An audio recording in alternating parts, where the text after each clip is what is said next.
Isang mapagpalang araw po sa ating lahat. Ako po si Nicole Castillo and welcome po sa aking daily devotion.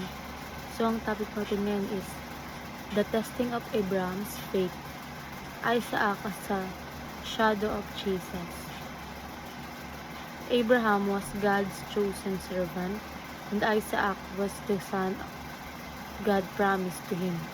After many long years, one day, God tested Abraham by asking him to offer Isaac as a sacrifice. This way very hard, but Abraham trusted God's word and obeyed. At the last moment, God stopped Abraham and provided a ram instead. This story teaches us that God never wanted Isaac to die. He was teaching Abraham to trust him fully. Isaac's story also points forward to Jesus. Just as Isaac was beloved son, Jesus is God's beloved. But unlike Isaac, Jesus was truly given, showing how much God loves us. Ayon po sa Genesis chapter 22 verse 1 to 14, sometime later, God tested Abraham. He said to him, "Abraham, here I am," he replied. Then God said, "Take your son, your only son, whom you love, Isaac, and go to the region of Moriah. Sacrifice him there as burnt offering on a mountain I will show you." Early the next morning, Abraham got up and loaded his donkey. He took with him two of his servants and his son Isaac.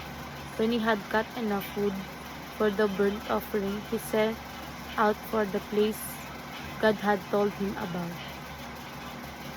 On the third day, Abraham looked up and saw the place in the distance. He said to his servants, "Stay here with the donkey while I and the boy go over there. We will worship and then we will come back to you."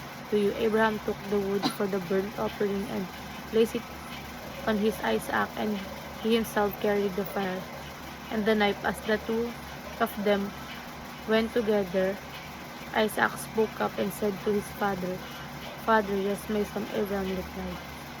"The fire and wood are here." And Isaac said, "But where is the lamb of the burnt offering?"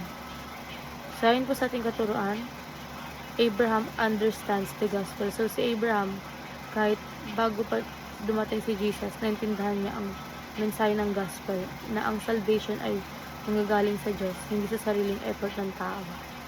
And Abraham believes in the resurrection. So, naniwala si Abraham na kahit mamatay, kayang buhayin muli ng Diyos. And Abraham anticipates God's greatest act. So, ang story ni Abraham at Isaac ay parang preview ng greatest act of God. And sa applications naman po, give thanks for the sacrifice of Christ and give sacrificially motivated by the sacrifice of Christ, and give glory to God by following the example of Christ. And ayun lang po, maraming salamat.